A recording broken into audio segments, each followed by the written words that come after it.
Hello, everyone. Welcome to Ames Public Library, both in person and online for this program, which is part of our 2023 History Lecture Series brought to you through a partnership with Ames Public Library and Ames History Museum. I'm Kathy Cooney, an Adult Services Librarian here at APL. The library's mission is to connect you to the world of ideas, which we do through diverse and inclusive resources and programming like tonight's event. For those with us in person, this room has an induction loop for the benefit of hearing aid users. To use it, just switch your hearing aid to T. And we have a hearing assistance device we can lend you for the evening as well. I'll have it in the back if you would like to use it. For those with us virtually, please submit your questions through the Q&A or chat function, which should be linked at the bottom of your screen. We'll monitor them to make sure that they are shared with our speaker. If you are bumped out of the meeting, please follow the link to get back to us. And we have enabled live captioning, which you can turn on by clicking the CC Live Transcript button in the menu bar and choosing closed captioning. For everyone, today's session is being recorded and will be posted to Ames History Museum's YouTube channel after the event, which you can also find on our website at amespl.org/historylectures. We will have time for questions at the end. And for those of you with us in person, we do request that you ask your questions with a microphone so that the folks on Zoom at home can also hear you.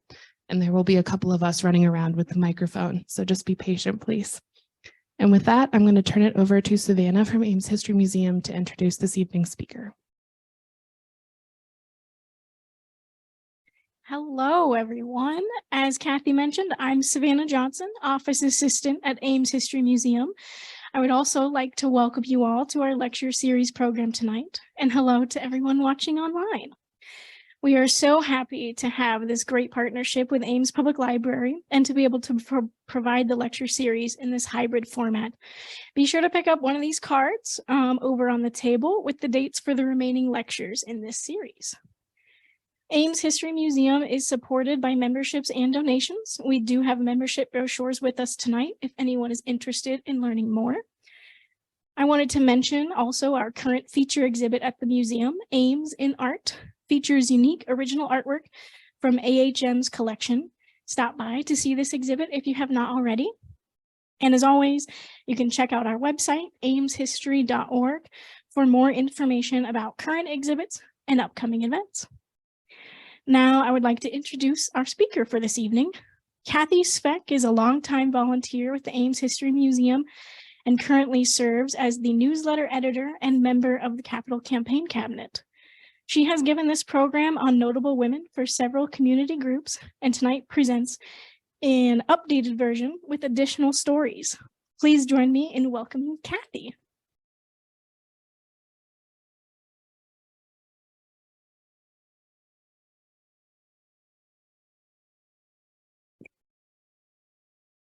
Okay, everybody hear me? Any problem? What? Okay, let's, Kathy, can you kind of spruce it up a little bit? Does that sound better? A little echo? Little echo? Okay. Well, before we get started, the text for this came from the results of research by a number of different people, and I would just like to mention them. Farwell Brown being the main one, also Sharon Worth, Alex Pfeiffer, and Casey Vance, in addition to myself. So a lot of input into this particular program, and I'm going to talk about 20 different women. Now don't cringe, these are relatively short, but let me assure you that if you really want more information on these individuals, you just need to walk over to the museum and see what you can find. Also, Farwell's books have a great deal of information about some of these individuals. So, we're going to start, of course, with the very earliest person, Cynthia Duff. Cynthia and her husband, Alexander, came to Iowa in 1863 from New York State. They traveled by train to Marshalltown, which was the end of the line at that time, and then they came on west by wagon, settling north of what would become the village of Ames. Cynthia looks like such a serious person. I really wish we had a better picture of her, but it's my understanding she was quite a hale and hearty gal. So maybe by the time at the end of her life, she was a little bit worn down. Anyway, So in 1863 and in 1864, the Duffs purchased 200 acres of land, 1 acres from Isaac Black, and the Black family, as you know, still farms in this area. And then she bought 80 acres from Lucian Hoggett. Now, if you can kind of envision, Ames City Hall today stands at the eastern edge of this block of land that was purchased from Hoggett. Cynthia then sold this land to railroad man John Blair. He established the original town of Ames in December 1864 and acquired right-of-way piece by piece for the railroad that he was building across Iowa, which of course became the Chicago and Northwestern, which importantly was the first transcontinental railroad across the United States. And you cannot underestimate how this influenced the growth of our town, being on the first transcontinental railroad. Now, due to Cynthia's influence, the street leading to her farm was named Duff Avenue. Kellogg Avenue immortalized her maiden name, and that short one-block street just west of City Hall, Pearl Street, was named for Cynthia's father. She was a Congregational Church charter member, the first church in Ames. The communion service that is still on display at the church was a gift from her friends back in Rochester, New York. Cynthia died in May 1907. And you can see the little circle on the slide. I mentioned I really wish we had a better picture of her. There she is. And we wish that that picture was a little better and a little less fuzzy, but it is at least a real photograph that we have of Cynthia. She doesn't look very tall. Little tiny gal. The next woman is Mary Beaumont Welch. Mary came to Ames in 1868 with her husband Adonijah when he became Iowa Agricultural College's first president, and she was in every way a partner in developing the college. At Iowa Agricultural College, women were admitted on an equal basis with men from the very beginning. And when Mary met the young women enrolled in that first class, she realized that they would need specialized training. There were no textbooks for what she had in mind, so Mary developed her own. In 1872, she began teaching a curriculum that she called domestic economy, the first such course offered at a land-grant institution. Her course eventually became the field of home economics. It was her idea that women could have a well-rounded education, including both cultural and practical training, fitting women to meet the problems of the day in home and society. Mary died in 1923.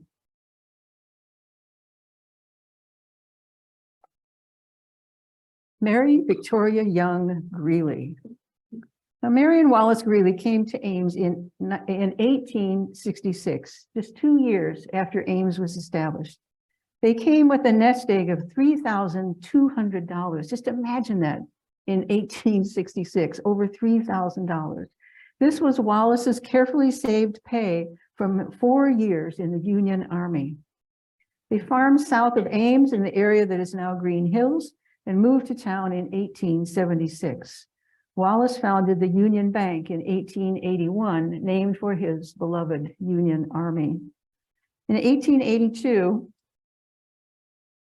they built the gracious residence at 5th and Douglas that is now the Adams Funeral Home. You kind of compare, it's been changed a little bit. There are definitely a few features that are still recognizable. And the area right inside the front door is still very much like the living space that they enjoyed when they lived there. I missed the clock. Did you miss the clock? I kind of do. Now, the Greeleys contributed the site for the original public library, and Mary served on the board of trustees until she died. She was small of stature and somewhat shy, with musical and artistic interests. So the library opened in 1904. And I put these pictures together so that you can see that that original facade is still visible on the east side of the library. Of course, it lacks the front door and the front steps, but the pillars and some of those details are still there.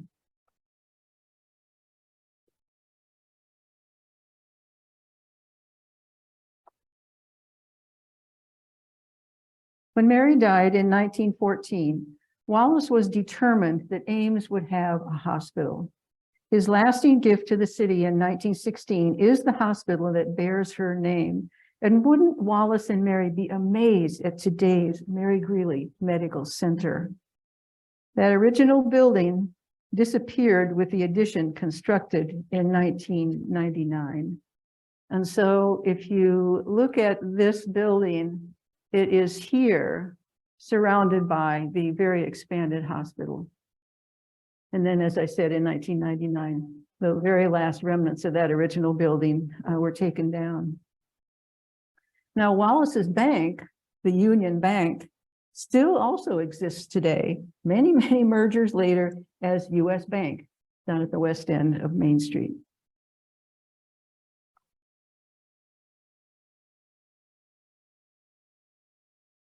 Dr. Jenny Griest. Jenny came to Ames in 1889 with her husband, Dr. David Griest. They set up a practice together on Main Street in a space over what is now Duckworth Waring, and provided medical care in Ames for 26 years. They specialized in diseases of women and children and were quite advanced for their day, offering X-ray service in their offices.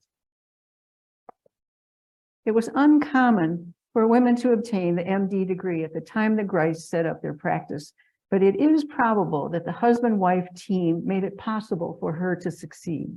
The Griests retired in 1925 and moved to California, leaving behind the legacy of the first woman doctor in Ames. Now think of that, 1889. Farwell remembered that his aunts went to Dr. Jenny and they absolutely loved her.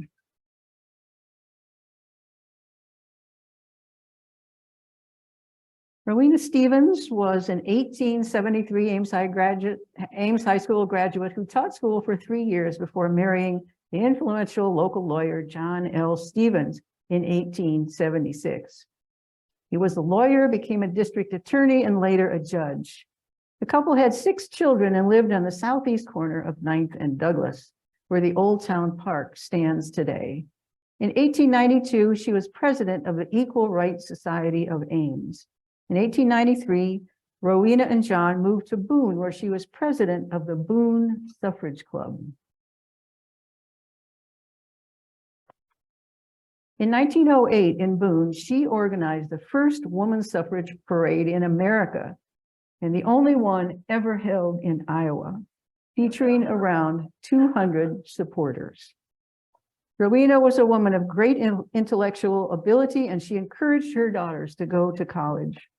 Rowena was a woman of great intellectual ability, and she encouraged her daughters to go to college. She was 62 when she died in 1918, and 1 year later, the 19th Amendment finally passed Congress, extending the right to vote to women. You know she would have been proud that her daughters would finally have the right that she and others fought so hard to win.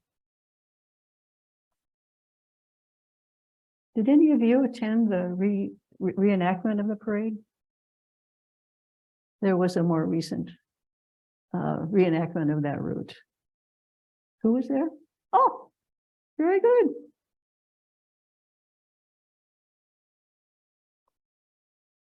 Elmina and Alda Wilson grew up in Harper, Iowa, and were encouraged to pursue higher education. In 1892, Elmina earned her bachelor's degree in civil engineering at Iowa State. In 1894, Alda followed, same degree, same major, civil engineering. Also in 1894, Elmina made history, graduating with a master's, and then spent over a decade as the first female instructor in the engineering department. During that time, she collaborated on projects with her supervisor and mentor, Anson Marston, head of the civil engineering department, including helping with the design of the Marston Water Tower, built in 1897. She later spent time in New York City designing skyscrapers. In 1918, she became ill and unexpectedly died at the age of 48. After Elmina's death, Alda, who was back in Ames, discovered that the Highway Commission, of course, now known as the Iowa Department of Transportation, was short of drafting experts due to men being drafted to serve during World War I. She established and supervised the first all-woman drafting department until 1921. The Highway Commission at that time was located in Iowa State's Marston Hall.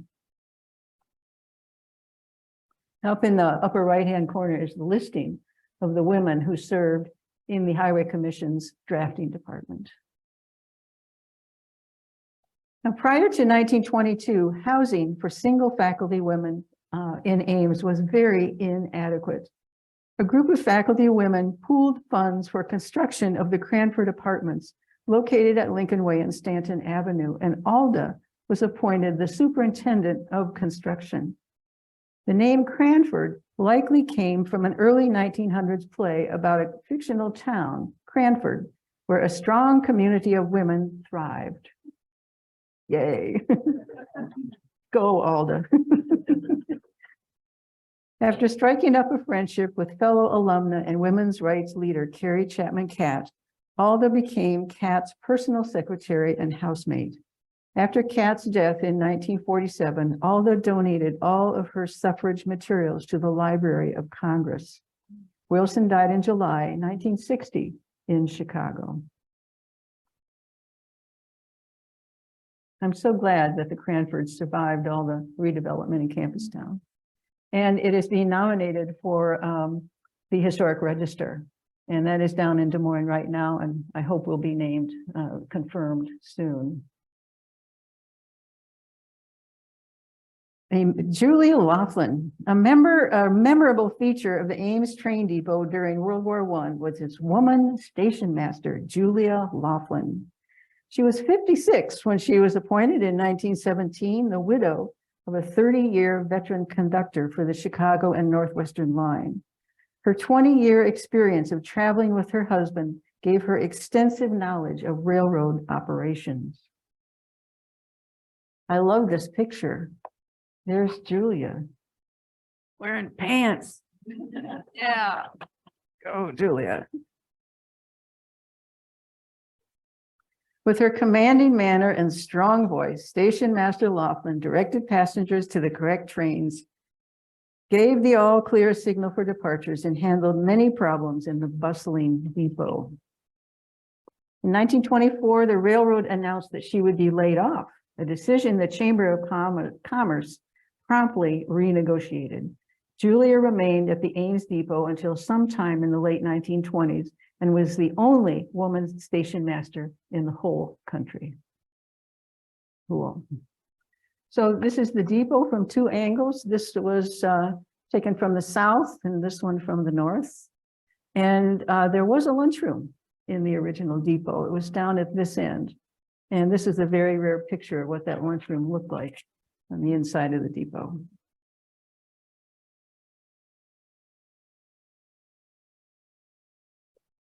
Ada Hayden. As a child, Ada Hayden recognized the beauty of a small tract of native prairie preserved on her family's farm north of Ames. Ada graduated in botany from Iowa State in 1908.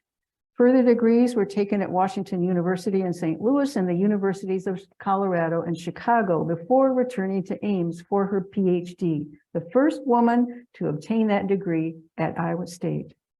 She was professor of botany from 1918 to 1950. In 1940, she was chair of the Conservation Commission of the Iowa Academy of Sciences and began writing about the necessity of preserving the last few surviving pieces of native prairie in Iowa. She conducted an extensive survey of those fragments, and due largely to her efforts, 26 native prairie fragments have been saved. The largest of these is the Hayden Prairie Preserve in Howard County near the town of Lime Springs in northern Iowa. Ada Hayden Heritage Park in Ames was established around the former Hallett's Quarry. A portion of the land in the south central area of the park had at one time belonged to the Hayden family.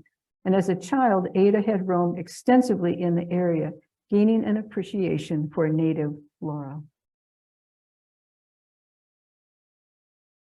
The herbarium at Iowa State is named for her and contains specimens that she created. Ada passed away in August 1950. A good long run.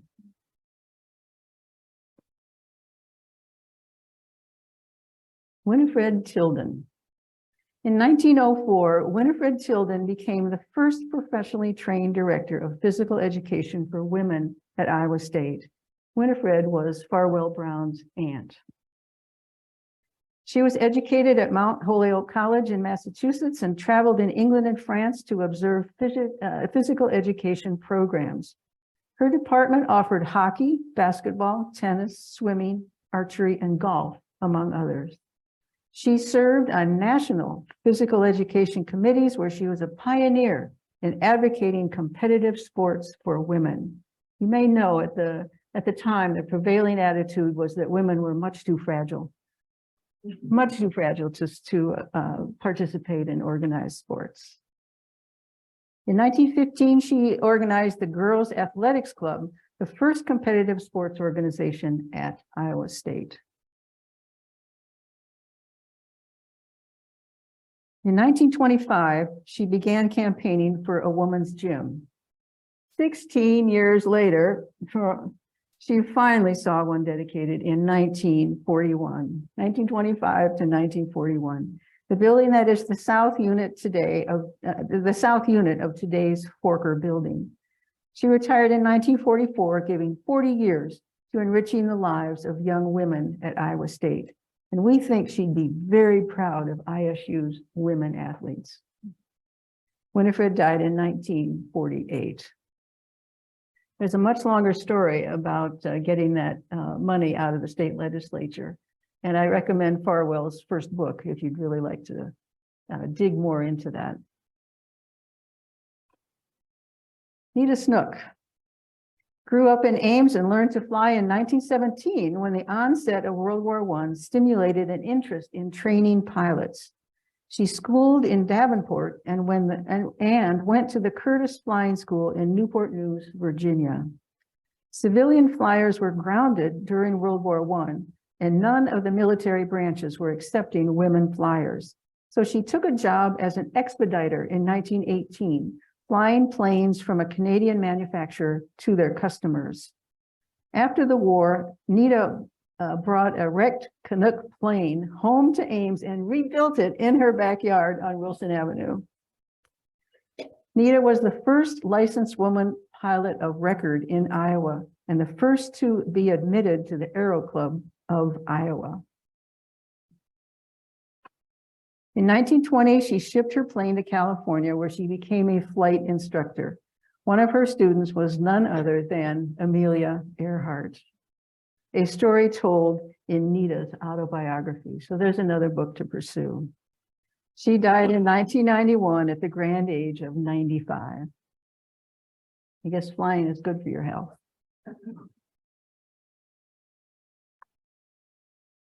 Katarina Deal arrived in Ames in September 1916 to become the first matron supervisor of the brand new Mary Greeley Hospital. She held that position for 29 years, maintaining her own resident apartment in the hospital during that period. Deal was born in Germany and her family emigrated in 1884, settling in Boone. She trained in Des Moines at the Iowa Methodist School of Nursing. Deal oversaw everything that went on in the hospital. She directed the nursing staff, managed the kitchen, prepared the operating room, and personally provided patient care, sometimes all in the same day. She was efficient and expected the staff to follow her orders and was completely devoted to the success of the hospital. I think in a lot of ways, she really set the pace for the quality care that is experienced at Mary Greeley. She retired in 1945 after 29 years of service and died in 1959. I thought it was interesting. You may be aware that Mary Greeley kind of redid their logo recently, a couple of years ago, and they had some focus groups and interviewed a lot of people. And they were asking them, how do you refer to the hospital? And what they heard over and over again was, oh, I'm going to Mary Greeley. Not that I'm going to the hospital or that I'm, going to get some medical care. It was always, I'm going to marry Greeley. And so that new logo features her name very prominently. And again, Wallace established the hospital as a memorial to his wife, and boy, has that ever worked out. It really has. Margaret Sloss was a class of 1919 Ames High graduate who lived on campus in what is now called Sloss House, the home of the ISU Women's Center. Her father was the superintendent of buildings and grounds at Iowa State and was provided a residence, influencing Margaret's interest in higher education. In college, Margaret was an outstanding student and excelled in campus activities, including theater and athletics, and was known for her great sense of humor. Margaret pursued her education steadily and was the first woman to graduate with a Doctor of Veterinary Medicine degree from Iowa State in 1938. She stayed on in Svec College, starting as a technician in 1923 and working her way to full professor in 1965. I'm really glad she wasn't holding her breath all that time. Imagine a man waiting 42 years to become a full professor. Anyway, along the way, she received numerous awards during her career for her outstanding work and became professor emeritus in 1972 when she retired. Dr. Sloss championed the cause for women in the veterinary medicine field and would undoubtedly be very proud of the number of women enrolled in the college today. And it's my understanding that it's more than half. Yeah. Definitely more than half.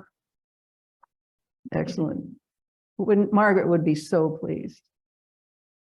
Dr. Sloss died in December 1979. Willow Ewing was born in 1903 in Missouri. She moved with her mother to Des Moines and then with her mother's new husband to Ames in 1915, becoming one of the earliest known Black families in the community. In 1922, Willow was the first Black graduate of Ames High School. By 1925, her widowed mother had remarried and moved to 2928 Wood Street out in West Ames, where Willow lived during her attendance at college. During the Depression, the family made money by renting the house to Black students. After high school, Willow is the first recorded African-American woman to receive a degree from Iowa State, a bachelor's in botany in 1926, one of only 13 regular session Black students at the time, which was a record. In 1935, Willow earned a master's in horticulture and took a job at Alabama State Teachers College in Montgomery, now Alabama State. There, she served first as an extension agent, then taught freshman and sophomore botany, and later was placed in charge of beautification of the college grounds. In 1959, she moved to Fairbanks, Alaska, and by 1965 was teaching at an elementary school. That year, she lodged racism charges in teacher hiring against the superintendent, a move that would no doubt have garnered the approval of her late mother, one of the earliest members of the Ames branch of the NAACP. Willow Ewing died in Des Moines in 1985. Eleanor Wilkins. For 28 years, Eleanor was WOI radio personality Martha Duncan. Do any of you remember Martha Duncan? A few heads shaking in the audience. In 1939, she was invited to host the Homemakers Half Hour with Wilkins' leadership and background in home economics education and the full support of the College of Home Economics. The show was enlarged and developed a devoted following.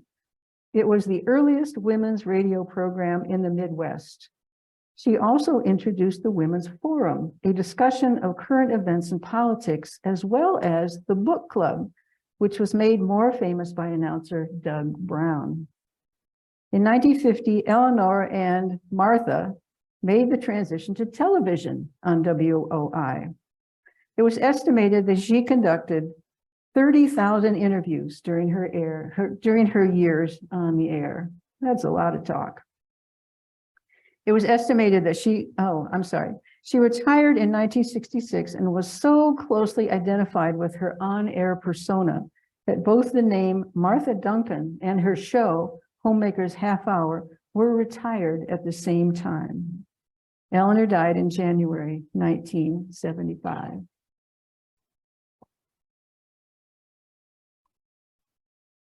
Maria Pearson was born in 1932 in Springfield, South Dakota. She was a member of the Yankton Sioux tribe and was also known as Running Moccasin. She moved to Ames in 1987, where she lived the rest of her life. Maria was a supporter of human rights, especially those of Native Americans. Her efforts began in 1971 when she learned about the Glenwood incident. During highway construction, human remains were found. There were 26 Caucasian pioneers and 1 Indian woman and her baby. The Caucasian remains were reburied, but the Indian ones were taken to the office of the state archaeologist. Ouch. Maria convinced then Governor Robert Ray and the state archaeologist to have the woman and her baby reburied in the same cemetery as the 26 Caucasians. Through tireless work in Iowa and nationwide, she helped bring about a change in the 1970s Iowa Burial Code to mandate the reburial of Native American skeletal remains.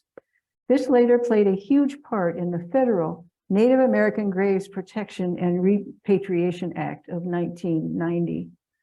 Maria, known as the founding mother of Native American repatriation, was once a nominee for the Nobel Peace Prize.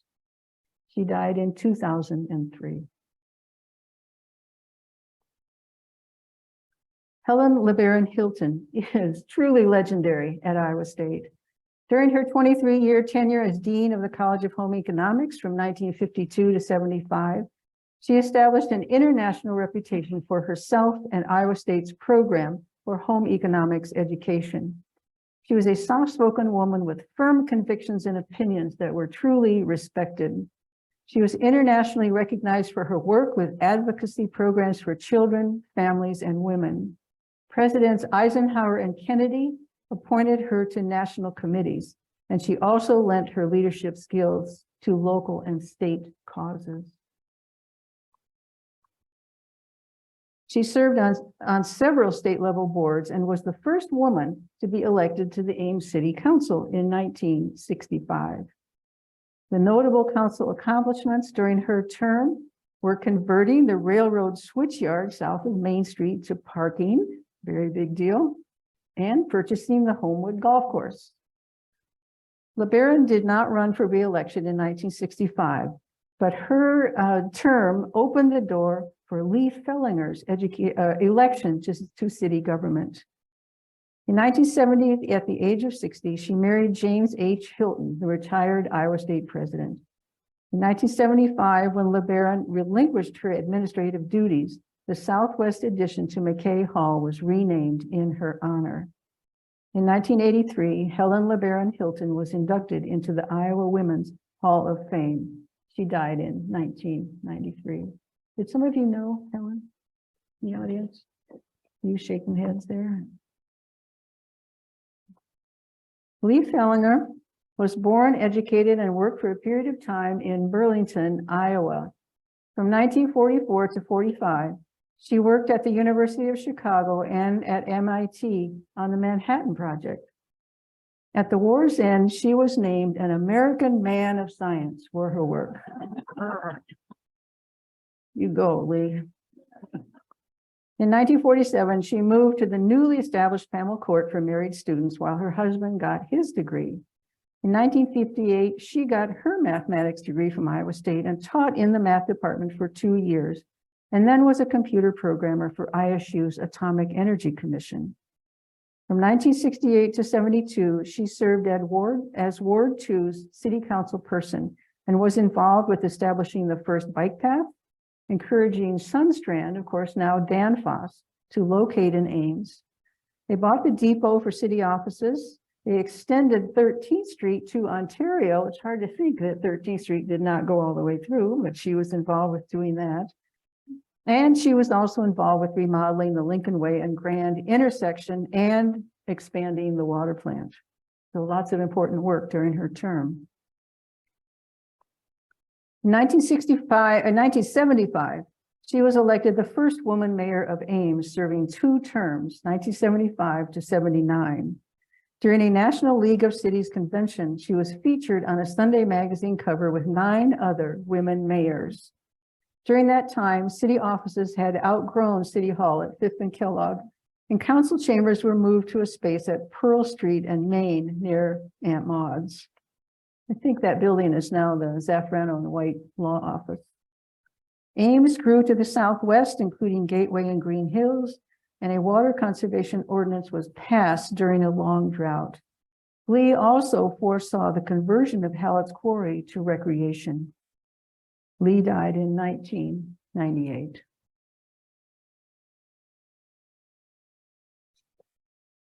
Grace Obata Amamiya. Grace was born in California in 1920 to Japanese immigrants. The daughter of educated professionals, she was valedictorian of her 1938 high school class. She went on to the University of California, Berkeley to study nursing. She was still a student when Japan bombed Pearl Harbor and she had to leave school and return home. 2 months later, the incarceration of more than 120,000 people of Japanese descent began. In May 1942, the family, taking only what they could carry, were delivered to a camp on a reservation in Arizona. But Grace wanted to finish her education, and to do that, she had to be accepted by a school. After a year and a half, Grace joined the U.S. Cadet Corps nursing program in Rochester, Minnesota. The war ended while she was in school, and in 1947, she married Minoru Amamiya. They settled in Ames, where he had accepted a job at the USDA in Ames in 1960. The couple made it their mission to share their story of internment, to educate people about this dark chapter in American history. Grace gave 30 or more programs a year to people of all ages. She received many awards and was inducted into the Iowa Women's Hall of Fame in 2016. She died the next year in 2017. And I know that a number of you knew Grace. She was an amazing spirit.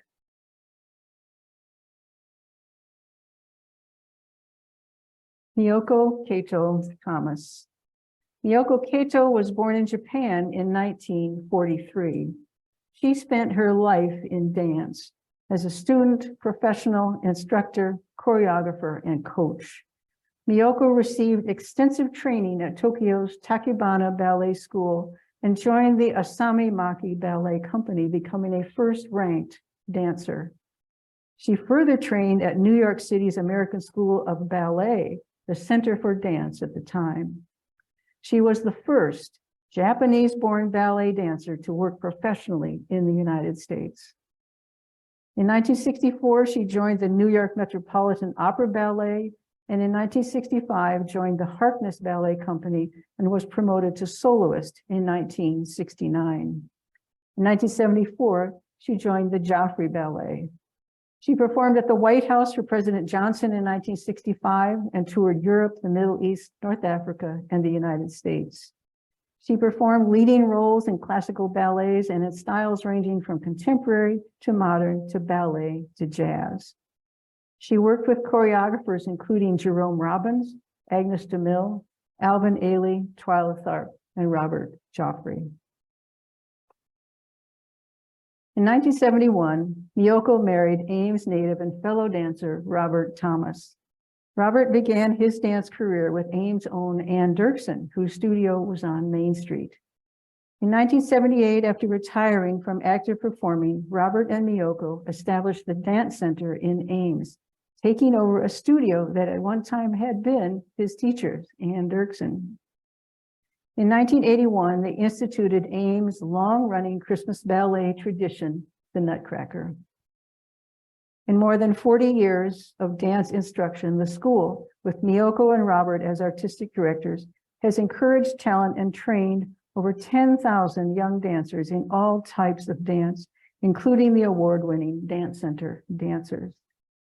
Miyoko passed away just last year, December 8, 2022, after enriching Ames and Central Iowa for decades with her passion for dance. I love this picture of Robert and Miyoko This one was just a snapshot. It was before they were a couple. And Robert said that they were in Monte Carlo practicing to perform there. Pretty exciting, dancing all over the world.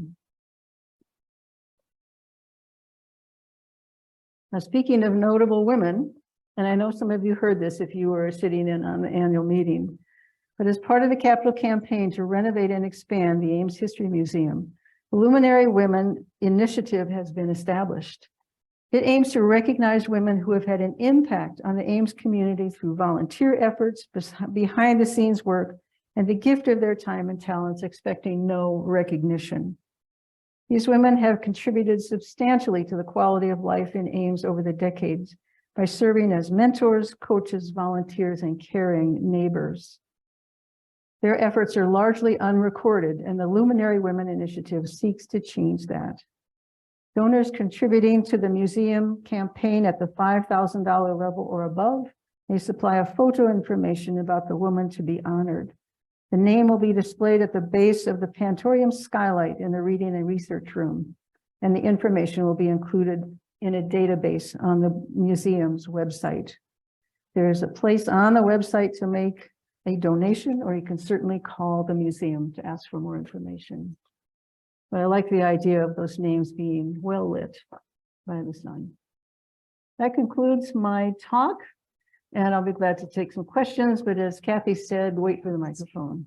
If anybody has a question or a comment? Yeah, hang on just a second. I'm not totally sure of this, but I think Cynthia Duff named Main Street as Onondaga Street. Yeah, oh, thank you for bringing that. Yes. I'm wondering what happened to that. I kind of like it. I'm sorry it's gone. Cynthia came from Onondaga County in New York State, far western, kind of in the Rochester area. And the Onondaga, huh? Oh, thank you, Syracuse. Yes, oh, of course, Syracuse, yeah. The Onondaga were one of the tribes of the Iroquois Nation. And so yes, the main commercial thoroughfare in Ames was named Onondaga. And it is quite a mouthful for people who are not familiar with pronouncing it. So around 1900, citizens petitioned City Council to rename the street the more simple and easier to remember Main Street. So Onondaga is now in the dustbin of history here in Ames. But thank you for bringing that up. Yes, that was originally another reference to Cynthia. Other questions or just comments? Yeah. Just an FYI, Ted and I lived in Stonebrook, and the first name on our deed was Ada Hayden. No. So that was kind of exciting. Oh, cool. Any other comments or reminiscences? I know some of the women who are more recent are within memory. Yeah. Oh, hi. Winifred Children is always pictured as quite a stern woman. Speak into the microphone. Winifred Children is often shown in photos as a very stern woman. When she was a student at Mount Holyoke in the eastern part of the United States, her classmates and friends thought Iowa was really a wild, woolly, western place. So she was coming back to Iowa from school one time, and she arranged for the train at the depot that you showed a picture of people here dressed as cowboys and Indians on horses. And they really whooped it up when Winifred and her friends arrived on the train. So they knew it was a wild and woolly place.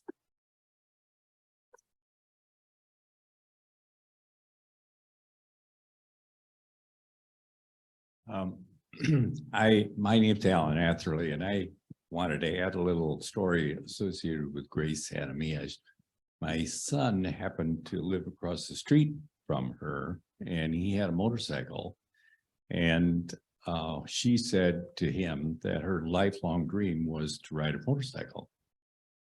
And lo and behold, Todd took her for her first and only ride on a motorcycle. Alan, how old do you think she was? Was she?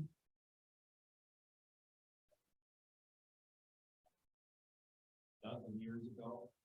Okay, so she was a grand old lady by that time. I'm so glad she got the opportunity to do that.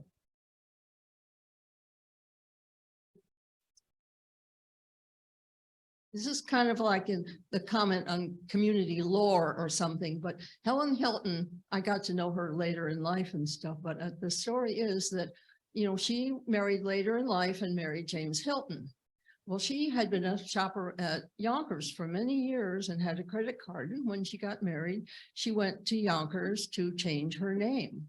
And Yonkers told her that she would need to reapply in her husband's name and that they would cancel her card and she would, you know, reapply and things. Well, she got a card. I mean, she did not reapply. And she Needless to say. what? Needless to say. Needless to say. Right? Yeah. Wow. Oh, my goodness. And then while I have the Yeah. microphone here, I also will add that I did have the honor of get to drive Grace Amamiya a few times later on in life when she was giving programs and things.